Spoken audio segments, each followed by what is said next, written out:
நண்பர்களுக்கு எனது அன்பான வணக்கம். இன்று இந்த வீடியோவை நீங்கள் கிளிக் செய்து பார்க்க வந்திருக்கிறீர்கள் என்றால் உங்களுக்குள் எங்கோ ஒரு வலி இருக்கிறது என்பதில் எந்த ஒரு சந்தேகமும் இல்லை. யாரோ உங்களை நன்கு பயன்படுத்தியிருக்கிறார்கள். பரவாயில்லை என்று விட்டுக் கொடுத்ததற்காக இந்த உலகம் உங்களை ஒரு சாதாரண மனிதனாக, ஒரு தேவையற்ற பொருளாக நடத்திக் கொண்டிருக்கிறது. வெளியில் நீங்கள் சிரித்துக் கொண்டிருந்தாலும் இரவில் தலையணையை அணைத்தபடி, ஏன் என்னை எல்லோரும் இப்படி நடத்துகிறார்கள் என்று மனதுக்குள் அழுது இருக்கிறீர்கள். நண்பா, உங்கள் அழுகைக்கு இன்று ஒரு முடிவு கிடைக்கப் போகிறது. இந்த வீடியோ உங்களுக்குள் உறங்கிக் கொண்டிருக்கும் சிங்கத்தை எழுப்ப வந்திருக்கிறது. இது ஒரு விளையாட்டு விதி. இந்த உலகம் உங்களை எப்படி பயன்படுத்துகிறது, அவர்கள் கையில் இருக்கும் கண்ணுக்கு தெரியாத அந்த ரகசிய கோடுகள் என்ன, அவற்றை எப்படி உடைப்பது என்ற முழுமையான வரைபடம்தான் இது. ஒரு எச்சரிக்கை நண்பா, இன்று இந்த வீடியோவை பாதியில் விட்டுச் சென்றால் நாளையும் உங்களை யாரோ ஒருவர் இயக்கிக் கொண்டேதான் இருப்பார். முழு வீடியோவை கவனமாக கேட்டு அதன்படி நடந்தால் இனி உங்களை யாரும் சாதாரணமாக நடத்த மாட்டார்கள். நீங்கள் தயாராக இருந்தால் எல்லாவற்றையும் உடைக்கும் இந்த 5 ரகசியங்களை இப்போதே ஆரம்பிப்போம். அதற்கு முன் ஒரு லைக் செய்து சேனலை சப்ஸ்கிரைப் செய்து தொடரவும். சாணக்கியர் சொன்ன ஒரு வரி உண்டு. அது சாதாரண வார்த்தை அல்ல. காட்டில் முதலில் வெட்டப்படுவது நேராக நிமிர்ந்து நிற்கும் மரங்கள்தான். வளைந்து நெளிந்து நிற்கும் மரங்கள் தப்பித்து விடுகின்றன. நீங்கள் மிகவும் நல்லவராக இருப்பதால் அதிகமாக காயப்படுகிறீர்கள். உங்களை ஏமாற்றியவர்கள், உங்களை கேலி செய்தவர்கள், உங்களை தேவையில்லாமல் தூக்கி எறிந்தவர்கள், இவர்கள் அனைவரும் ஒரே ஒரு ரகசியத்தை பயன்படுத்துகிறார்கள். ஒரு தெரியாத விதி, ஒரு மறைமுக சட்டம். அது உங்களுக்கு தெரியாதவரை நீங்கள் தோல்வியின் வட்டத்திலேயேதான் சுற்றிக் கொண்டிருப்பீர்கள். ஆனால் இன்று இந்த வீடியோவின் அடுத்த சில நிமிடங்களில் அந்த ரகசிய சாவி உங்கள் கைகளில் வந்து சேரப்போகிறது. அதற்குப் பிறகு உங்களை பார்த்து ஏளனமாய் சிரித்த முகங்கள் உங்களை பார்த்து ஆச்சரியப்படும். உங்களை உதாசீனப்படுத்திய கண்கள் உங்களை தேடி வரும். ஆனால் ஒரு எச்சரிக்கை. மீண்டும் சொல்கிறேன், இந்த வீடியோவை பாதியிலே நிறுத்திவிட்டு செல்லுபவர்கள் முன்பிருந்து அதே அடிமை வாழ்க்கையிலேயே சிக்கிக் கொள்ளவும் வாய்ப்பு உண்டு. இது பயமுறுத்தல் அல்ல, இது நிதர்சனமான உண்மை. ஏனெனில் இதில் நான் சொல்லப் போகும் 5 விஷயங்களும் ஒன்றோடொன்று ஆழமாக இணைந்தவை. அரை குறையாக கேட்டு வாழ்க்கையில் எங்காவது சிக்கிக் கொள்ளாதீர்கள். தயவுசெய்து கடைசி வரை என்னுடன் பயணியுங்கள். நிச்சயமாக உங்களை கரை சேர்ப்பேன்.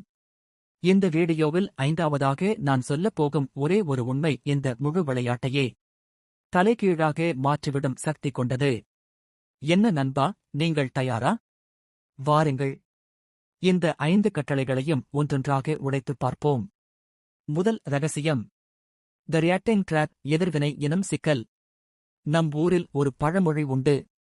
குரைக்கும் நாய் கடிக்காது. ஆனால் நாம் என்ன செய்கிறோம்?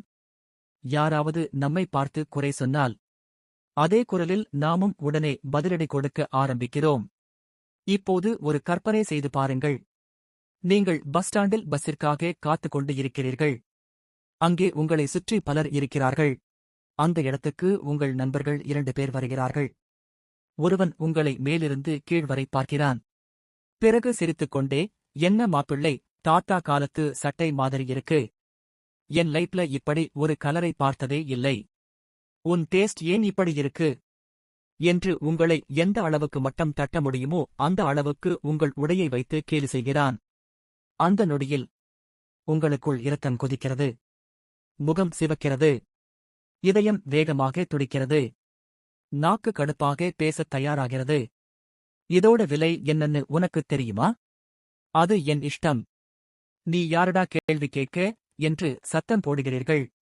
அங்கேதான் ஒரு ரகசியம் இருக்கிறது. கவனமாக கேளுங்கள். அந்த ஒரே நொடியில் நீங்கள் தோற்றுவிட்டீர்கள். அவன் வென்றுவிட்டான். ஏன் தெரியுமா? அவனுக்கு உங்கள் சட்டை முக்கியமில்லை. கலரும் முக்கியமில்லை. அவனுடைய உண்மையான இலக்கு நீங்கள்தான். உங்கள் அமைதியை உடைப்பதற்காக உங்களை எல்லோருக்கும் முன்னால் கோமாளியாக காட்ட வேண்டும். அதைத்தான் அவன் சரியாக செய்து முடித்தான். நச்சுத்தன்மை கொண்டு மனிதர்கள் இரத்தம் குடிக்கும் பூச்சிகள் அல்ல, அவர்கள் குடிப்பது உங்கள் எதிர்வினை. நீங்கள் எவ்வளவு சத்தம் போடுகிறீர்களோ, எவ்வளவு விளக்கம் கொடுக்க முயற்சிக்கிறீர்களோ, அவர்களுக்கு அவ்வளவு திருப்தி, அவ்வளவு மகிழ்ச்சி. சாணக்கியர் என்ன சொல்கிறார் தெரியுமா? யாராவது உங்களை அவமதிக்க முயற்சி செய்தால் அமைதியாக அதை கடந்து செல்லுங்கள். ஏனெனில் அமைதிதான் சிங்கத்தின் முதல் ஆயுதம். வாழ்க்கையில் யாராவது நம்மை இழிவுபடுத்தினால், கிண்டல் செய்தால் அல்லது தேவையற்ற வார்த்தைகளால் காயப்படுத்த முயன்றால் உடனடியாக பதில் சொல்ல வேண்டிய அவசியம் இல்லை.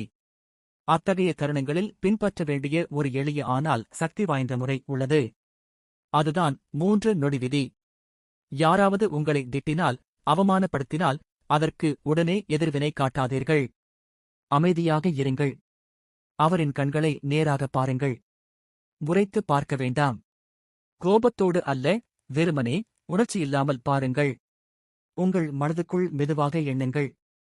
1, 2, 3. அதற்குப் பிறகு மிக அமைதியாக ஒரு சிறிய புன்னகையுடன், ஓ, அப்படியா என்ற ஒரே வார்த்தையில் உரையாடலை முடிக்கவும். அல்லது உன் கருத்து எனக்கு புரிந்தது என்று சொல்லிவிட்டு வேறு வேலையில் கவனம் செலுத்துங்கள். அவ்வளவுதான். அந்த இடத்தில் நிகழும் மாற்றத்தை கவனியுங்கள். எதிராளியின் மனம் குழம்பத் தொடங்கும். நாம் இவ்வளவு அவமானப்படுத்தியும் இவன் கோபப்படவில்லையே, இவனுக்கு ஏதோ ஒரு உள்ளார்ந்த சக்தி இருக்குமோ என்ற சந்தேகம் அவனின் உள்மனதில் எழும். அமைதி என்பது சாதாரண குணமல்ல, அது ஒரு ஆயுதம். கடலில் அலைகள் சத்தமிடும். ஆனால் அதன் ஆழம் எப்போதும் அமைதியாகத்தான் இருக்கும். நீங்கள் அந்த ஆழம் போல் இருக்க வேண்டும். அதிக சத்தம் போடுபவன் பலவீனமானவன். அமைதியாக இருப்பவன் ஆபத்தானவன். இனி உங்கள் எதிர்வினை என்ற சாவியை யாருடைய கையிலும் கொடுக்காதீர்கள். நீங்கள் சாவி கொடுத்தால் ஆடும் பொம்மை அல்ல, நீங்கள் ஒரு மிகப்பெரிய சாம்ராஜ்யத்தின் அரசன் என்று எண்ணிக்கொள்ளுங்கள். அரசர்கள் தெருவில் நின்று கத்தமாட்டார்கள். அவர்கள் பார்வையாலேயே காரியத்தை முடிப்பார்கள். 2வது ரகசியம். எக்ஸ்பிளனேஷன் ட்ராப், விளக்கத்தின் வலை. விளக்கம் கொடுப்பதை நிறுத்துங்கள். நாம் சிறு வயதிலிருந்தே ஒரு தவறான பழக்கத்துக்கு பழக்கப்பட்டிருக்கிறோம். பள்ளியிலும் வீட்டிலும் எதற்கெடுத்தாலும் விளக்கம் சொல்ல வேண்டும் என்று கற்றுக் கொடுத்து விட்டார்கள். ஏன் தாமதம், ஏன் மதிப்பெண் குறைந்தது, அனைத்திற்கும் காரணம் சொல்லு. இந்த பழக்கம் நம்முடன் வளர்ந்து பெரியவர்கள் ஆன பிறகும் நம்மை விட்டுச் செல்லவில்லை. இப்போது நாம் எதற்கெடுத்தாலும் விளக்கம் சொல்லிக் கொண்டே இருக்கிறோம். உங்கள் நண்பன் ஞாயிற்றுக்கிழமை படம் பார்க்க போகலாமா என்று கேட்கிறான். உங்களுக்கு போக விருப்பம் இல்லை. அதற்கு நீங்கள் சொல்ல வேண்டியது, எனக்கு வர விருப்பம் இல்லை. ஆனால் நாம் என்ன சொல்லுகிறோம்? வரணும்னு ஆசைதான். அம்மாவுக்கு உடம்பு சரியில்லை. வண்டி ரிப்பேர். வெயில் அதிகம். இப்படி தேவையில்லாத காரணங்களின் பட்டியலை வாசிக்கிறோம். இதை நிறுத்துங்கள். இப்போதே நிறுத்துங்கள். சாணக்கியர் சொல்கிறார், உன் முடிவுகளுக்கு நீ விளக்கம் கொடுக்கும் ஒவ்வொரு முறையும் உன் அதிகாரத்தை நீ இழக்கிறாய். நீங்கள் அதிகமாக விளக்கம் கொடுக்கும்போது எதிராளி உங்களை ஒரு குற்றவாளியாக பார்க்க ஆரம்பிக்கிறான். இவன் சமாளிக்கிறான், ஏதோ மறைக்கிறான் என்று அவன் நினைப்பான். அது மட்டுமல்ல, என் முடிவை தயவு செய்து ஏற்றுக்கொள்ளுங்கள் என்று கெஞ்சுவது போலவும் அது தோன்றும். ஏன் நீங்கள் அப்படிப்பட்ட நிலைக்கு செல்ல வேண்டும்? ஒரு தன்னம்பிக்கையான மனிதன் எப்படி பேசுவான்? நேற்று பாட்டிக்கு ஏன் வரல, எனக்கு வேறு வேலை இருந்தது. அவ்வளவுதான். பூரண நிறுத்தம். என்ன வேலை? அது என் தனிப்பட்ட விஷயம். இதில் திமிர் இல்லை. இதில் சுயமரியாதை இருக்கிறது. என் நேரத்தை நான் எப்படி செலவழிப்பது என்பதை முடிவு செய்யும் அதிகாரம் எனக்கு உள்ளது. அதை உனக்கு விளக்க வேண்டிய அவசியம் இல்லை என்ற செய்தி இதற்குள் மறைந்துள்ளது. ஆரம்பத்தில் இது சற்று கடினமாக இருக்கும். என்ன இவன் திமிராக பேசுறான் என்று சிலர் சொல்வார்கள். சொல்லட்டும். ஆனால் மனதிற்குள் அவர்கள் உங்களை மதிக்க ஆரம்பிப்பார்கள். இவன்கிட்ட தேவையில்லாத பேச்சு வைக்க முடியாது, இவன் ரொம்ப ஸ்ட்ரிக்ட் என்று தீர்மானிப்பார்கள். இந்த உலகம் ஒரு விஷயத்தை நன்றாகவே அறிந்திருக்கிறது. அதிகமாக விளக்கம் சொல்லுபவர்கள்தான் அதிகமாக பொய் சொல்ல வேண்டிய நிலைக்கு தள்ளப்படுகிறார்கள். நீங்கள் உண்மையானவராக இருந்தால் உங்கள் செயலே பேசும். வார்த்தைகள் தேவையில்லை. இப்போது நீங்களே உங்களிடம் கேளுங்கள். இன்னும் எத்தனை நாளைக்கு இப்படி கூனி குறுகி விளக்கம் சொல்லிக் கொண்டே நிற்கப் போகிறீர்கள்? 3வது ரகசியம். ஸ்கேர்சிட்டி பிரின்சிபிள், அரிதாக இருப்பதற்கான விதி. உங்கள் இருப்பிற்கு மதிப்பு ஏற்படுத்துங்கள். தேவைப்பட்டால் தண்டனை கொடுங்கள். உங்கள் இருப்பை குறைக்க கற்றுக்கொள்ளுங்கள். இதுவே மனித வாழ்க்கையில் மிகவும் முக்கியமான ஒரு பாடமாகும். நம்மைச் சுற்றியுள்ளவர்கள் நம்மை ஏன் மதிப்பதில்லை என்ற கேள்வி பலரின் மனதில் எழும். இதற்கான காரணம் மிக எளிதானது. நாம் எப்போதும் கிடைக்கக்கூடியவர்களாக இருக்கிறோம். அழைத்தால் உடனே செல்கிறோம். எப்படிப் பேசினாலும் சிரித்துக்கொண்டு ஏற்றுக்கொள்கிறோம். அதனால்தான் மதிப்பு குறைகிறது. சாலையில் இலவசமாக கிடைக்கும் தண்ணீரை நாம் எப்படி பயன்படுத்துகிறோம் என்பதை கவனியுங்கள். கவனமின்றி சிந்துகிறோம். தேவையில்லாமல் வீணாக்குகிறோம். ஆனால் காசு கொடுத்து வாங்கிய பாட்டில் தண்ணீரை எப்படி பயன்படுத்துகிறோம்? ஒரு சொட்டு கூட வீணாகாதபடி பாதுகாப்புடன் பயன்படுத்துகிறோம். தண்ணீர் இரண்டிலும் ஒன்றே. ஆனால் மதிப்பு மட்டும் மாறுகிறது. ஏன் என்றால் ஒன்று இலவசம், மற்றொன்று விலை கொண்டது. இதேதான் உங்கள் வாழ்க்கையிலும் நடக்கிறது.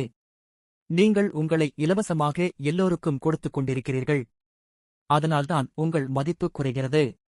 யாராவது உங்களை அவமதித்தால் அதை மறந்து மீண்டும் அவர்களுடன் சிரித்துப் பேசுகிறீர்கள். இது நீங்கள் உங்களுக்கே செய்கிற பெரிய துரோகம். ஒருவர் உங்கள் மரியாதையை குறைத்தால் அதற்கு ஒரு தண்டனை இருக்க வேண்டும். சாணக்கியர் சொல்லும் தண்டனை மிகவும் அமைதியானது, ஆனால் அதே நேரத்தில் மிக வலிமையானது. அவர்கள் வாழ்க்கையிலிருந்து நீங்கள் விலகுவதுதான் அவர்களுக்கு கிடைக்கும் மிகப்பெரிய தண்டனை. யாராவது உங்களை மட்டம் தட்டினால் உடனடியாக பதில் சொல்ல வேண்டிய அவசியமில்லை. அவர்களை தவிர்க்கவும். சில மணி நேரங்கள் கழித்து, மன்னிக்கவும், பிஸியாக இருந்தேன் என்று பதில் அளிக்கவும். உங்களை பார்க்க வரும்போது, இன்று முடியாது, அடுத்த வாரம் பார்க்கலாம் என்று சொல்லுங்கள். உங்களை எளிதில் அணுக முடியாத நிலையை உருவாக்குங்கள். உங்கள் நேரம் ஒரு வைரம் போன்றது என்பதை அவர்களுக்கு புரிய வையுங்கள். ஒரு ஊரில் ஒரு இளைஞன் இருந்தான். அவன் எல்லோருக்கும் உதவி செய்வான். யார் அழைத்தாலும் உடனே செல்வான். ஆனால் யாரும் அவனை மதிக்கவில்லை. அவன் எப்போதும் சும்மாதான் இருப்பான். அவன்கிட்ட வேலையை கொடுத்துடலாம் என்று பேசினார்கள். ஒருநாள் அவன் ஒரு முடிவெடுத்தான். யாருக்கும் தெரியாமல் மாயமானான்.